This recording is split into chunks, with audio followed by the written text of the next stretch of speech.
Who here watching this, or you guys, or listening to this, have ever felt like they hate their anxiety? They feel like they want it to go away. They just want to get rid of it. They just want to wake up in the morning and not deal with whatever they're dealing with, whether it's symptoms, whether it's the ability to drive a certain place, whether it's thoughts, whether it's being comfortable being alone. I'm sure if you're dealing with anxiety, the first thing you sort of have as an instinctual reaction is how can I get rid of this? How can I fix this? How can I stop this? And then you usually try a bunch of things. You Google everything under the sun, and you try therapy, you try medication, you try all these short-term techniques, and nothing gives you like enough relief. And then you start getting tired and hopeless, and you're like, when is this gonna go away? Am I stuck like this forever? And all of this time, all of this energy, you're actually spending hating your anxiety and avoiding your anxiety. But the biggest thing, the transformation that was made for me on my healing journey after doing this for 10 years after dealing with anxiety, is actually learning to be friends with anxiety. Here's what I mean by that. So, today we're going to talk about why compassion matters when you're healing, what it actually is, a step-by-step practice that I will do on the call for you guys so you can actually practice compassion, and then an actionable takeaway that you can use to do tonight to really incorporate this. But I'll be doing that live training, that guided practice that I want each of you guys to do this with me. So let's just talk about why compassion matters. Like, why should I care about being kind to myself or to being kind to my anxiety? So if you try and fight anxiety, it's like trying to pour fuel on a fire. Instead of putting it out, it will just make the flames grow. So think of compassion, this attitude of compassion. Think of this like you calling the fire alarm and actually getting some water to put out that damn fire, right? So if you're in a tug of war with anxiety, the harder you pull, the harder anxiety pulls. But however, when you learn to be kind to your hands holding the rope, and you learn to soften, and you learn to drop the rope, that's how you end the struggle. And if you didn't figure this out yet, this isn't about tug of war. So, just a tip for you guys on this. The next time you notice anxiety, instead of saying go away, which is your natural reaction, whether it's you being alone, whether it's a symptom, whether it's a thought, your natural instinctual reaction is to, oh, go away, I hate this, I don't like this.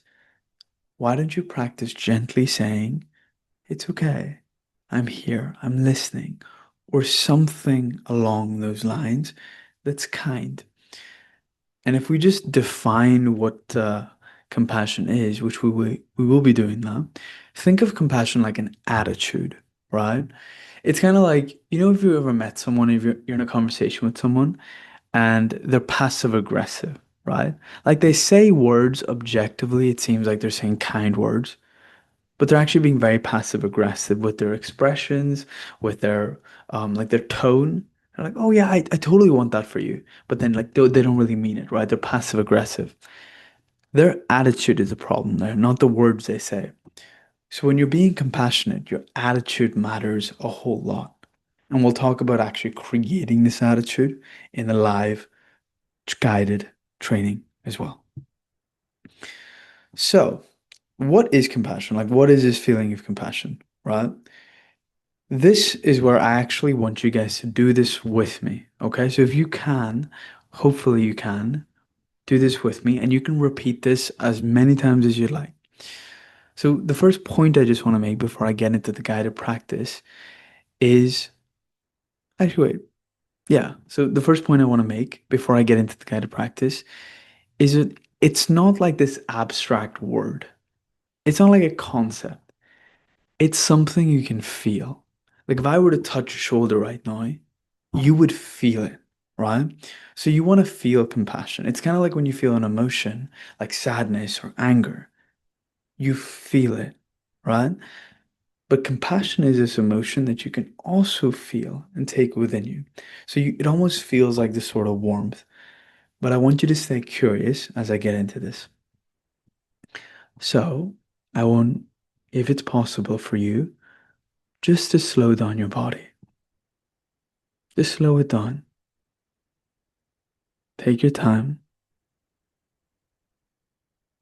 And then I want you to just be still for a moment.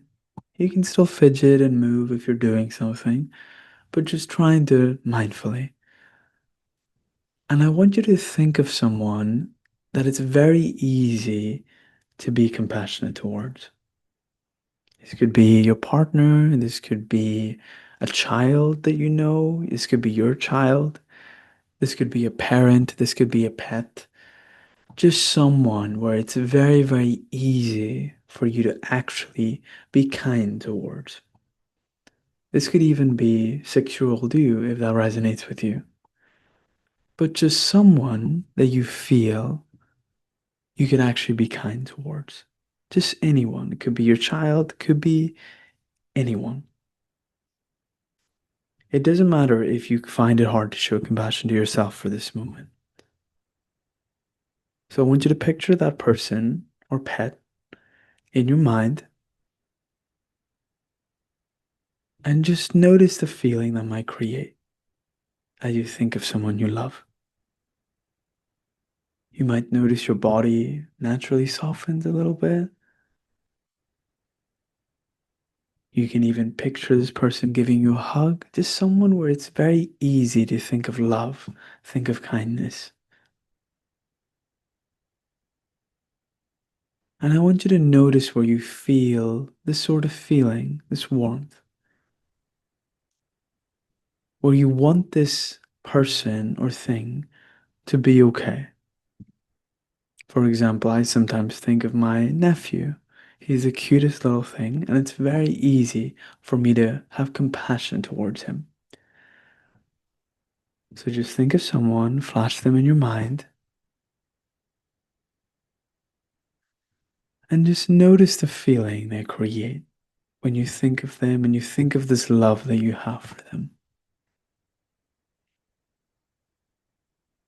Again, notice where you feel this in your body, usually around the chest. And if this is difficult for you, I want you to take your hand and I want you to put it on your heart. Just in and around your chest, just place it on your heart. Gently, you don't have to punch your heart, all right? And just notice for a moment what the warmth feels like. And now see if you can feel the sort of energy. And we're going to be a little tactical and we're going to direct this energy. So I want you to now think of something that's been bothering you. It could be a specific situation, like you being alone. It could be an argument. It could be a situation with your kids, someone else. It could be about a symptom. It could be about a worry in the past or the future. Just something where you feel a little bit of resistance. And just flash that situation in your head. You might notice yourself instinctually tighten, which is okay. But just see if you can now return to the warmth you feel if you don't feel it anymore. Letting it take its time. And see if you can almost direct the warmth, the compassion. See if you can almost give it to this situation, to the resistance, whatever it may be. And the way you're giving it, you have no expectation in return. It's like if you were to give someone a birthday gift, you don't expect the person to give you a gift back.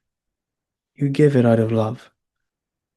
So give this energy, just have it pour into this situation like a warm light.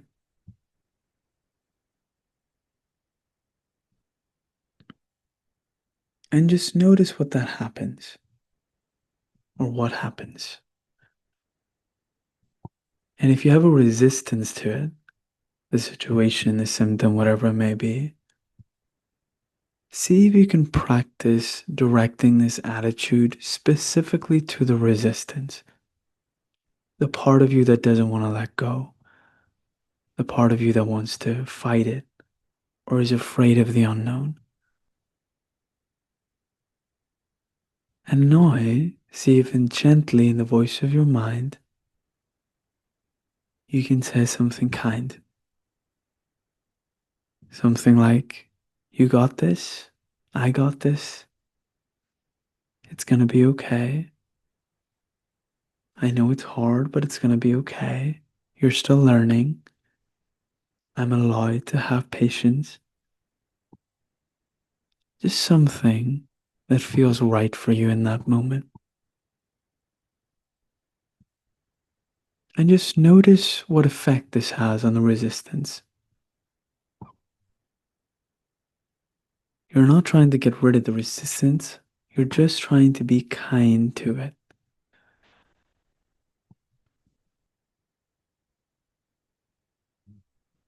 Okay. So that was just like a mini example of the practice that you can do, right? So what I tend to do is, let's say I'm going in my day and I notice a situation that's made me angry. Slow down, pause. I always take my hand and put it on my heart just because it's sometimes easier to feel somatically when you have like a physical part of you touching. I really take a few seconds and notice that warmth. See if I can give this to the part of me that feels resistance or to the situation. And just notice what effect that has on your attitude, on your mindfulness. And you don't just do this once, you do this over and over and over again, all day, every day, anytime you need it. And when you do it consistently, that is how you take this intense patterning of resistance, fighting, hatred, self criticism, and you start peeling back those layers like an onion to get to the compassion you have underneath. And I'll tell you guys something mind blowing about compassion and healing in general. If you're trying to love yourself, you already do. Like if you're trying to help yourself, you already care about yourself. So you don't have to try to be compassionate. Just by you wanting to do something to help you means you already are. So think of yourself just like tapping into that you've always had, right? It's kind of like, when people discover their secret hidden talents, you're just kind of tapping into that. You already have this quality. That's how you can feel it for anyone else. That's how you can feel it for your kids. That's how you can feel it for your best friend. That's how you can feel it for your husband or wife or your partner. So you already have this quality within you. Like if a cute puppy came up to you right now, assuming you don't have a fear of dogs, right? If a cute puppy came up to you and it's like the cutest little golden retriever and it's wagging its tail and it's trying to like curl up to you, it would be so easy to have kindness and softness to that puppy. So you have that attitude, but you want to also give that attitude to anxiety or your resistance. Even if anxiety doesn't show up as like a cute puppy, you want to treat it like a cute puppy. If you're allergic to dogs, don't treat it like a cute puppy, right? Treat it like cute kittens or whatever you like. So here's just going in depth into turning compassionate inward, right? Which is you have to reframe your entire definition of anxiety.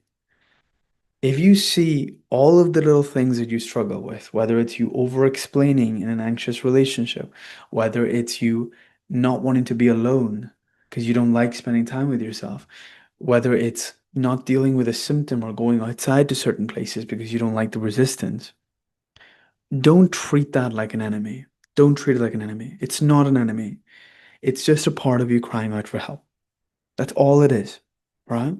It's like if you're on a ship and you see someone drowning, You're not going to see them as an enemy. You're going to do something to help that person. Hopefully, unless you're like the devil or something, right? So you'd throw overboard a life jacket, a float. You'd reach out your hand to bring them aboard. So think of it like someone asking for help. It's not an enemy. Someone's just asking, part of you is just asking for help. It's like a scared child that wants to just keep you safe, right? And the other thing that really resonates with me is thinking about the little version of you, like being the parent for you that you deserved. So imagine, like, a 6-year-old you with their chubby little cheeks and, cute little eyes and face and small little body, like tugging at your sleeve, panicked and scared.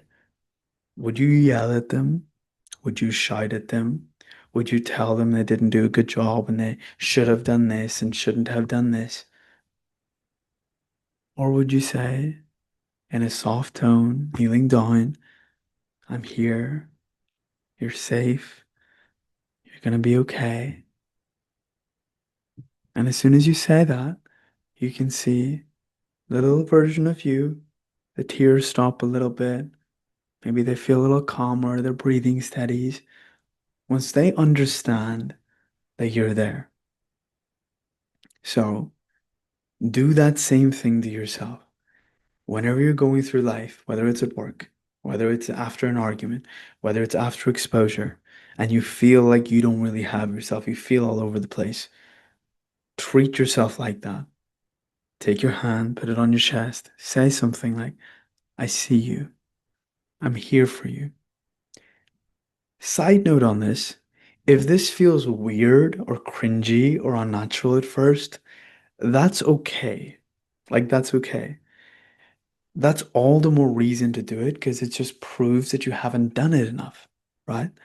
Like, if you're right-handed and I ask you to write with your left hand, it's going to feel unnatural.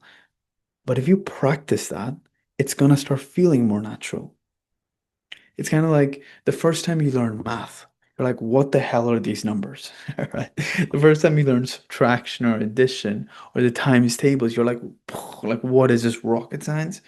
Now, some people still have a tough time grasping math, but you could probably, do 5 plus 5. But the first time you learn that, it's complicated. It's unnatural. It seems weird, strange. Like, what the hell are numbers, bro? Right? Quote of the century. What are numbers? So, just because it's unnatural doesn't mean it can't be learned. The first time you learn a new instrument, it's unnatural. The first time you learn a new language, it's unnatural. But then you understand the grammar, you understand the intricacies and the slang and the proper punctuations and the proper pronunciation and the tone in which you speak. But then you learn, and then it becomes more natural. Think of compassion like the same exact way. So I just have like another sort of guided practice that you can do, and you can like screenshot this or you can like whatever. But if you forget in the sort of, heat of it, this is what you can do. Always, always, always slow down first. Reduce the speed at which you move. Then pause, which means stop moving for a few seconds. Compassion becomes most powerful when you practice it in the moment. All of this understanding, all of this explaining, that's awesome. But the most benefit you're going to get is when you actually practice it in the moment. So literally picture it like a warm light or gentle water, like I did in the guided session earlier on. But this is the guided practice that you can take with you anytime, anywhere. So slow down, take one deep breath. You take it gently. If you're already like tense, you don't have to like go like that. Just gentle inhale, like you're smelling flowers through your nose. You can even take one now, like, and then a slow exhale through your mouth, like you're blowing out a candle.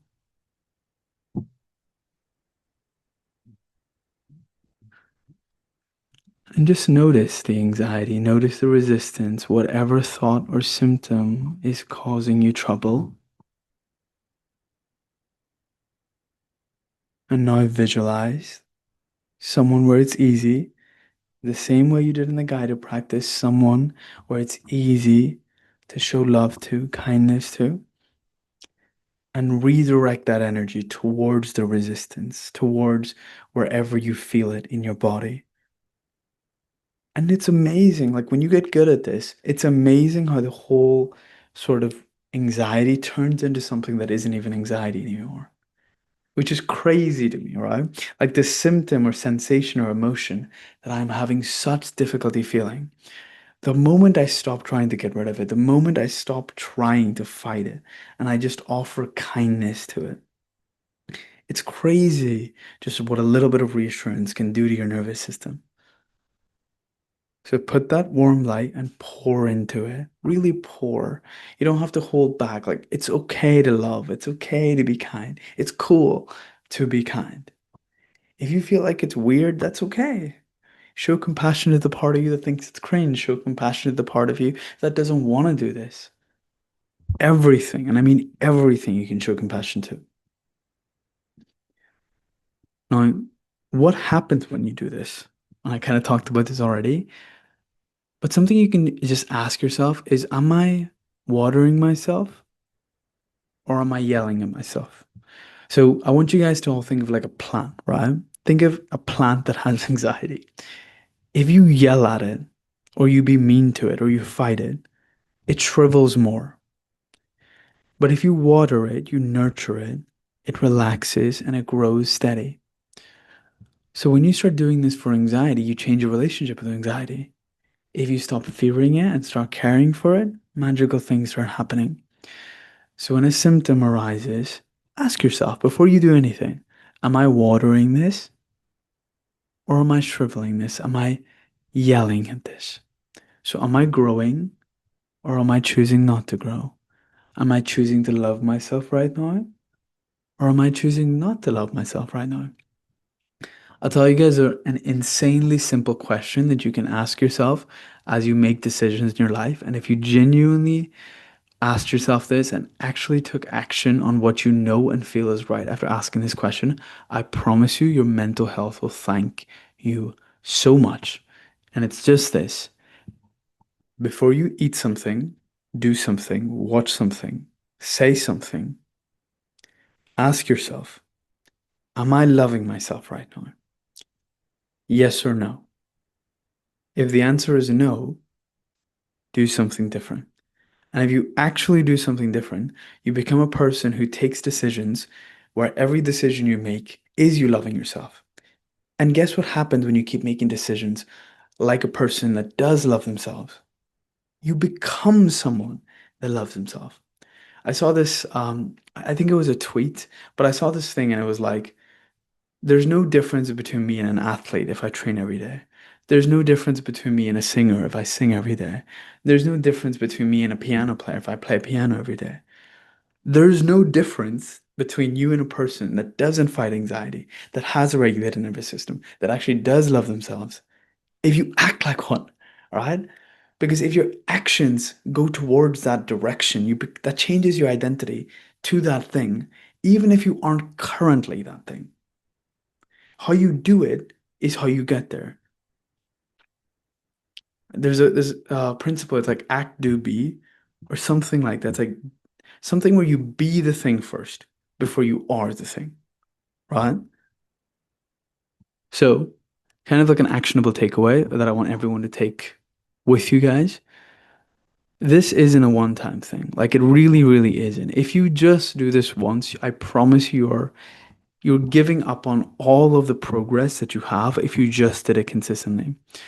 So like if I was learning an instrument like the guitar, the first time I play it, I'll suck. The second time I play it, I'll suck. The third time I play it, I'll still suck. But I might make one less mistake. I might get one note right.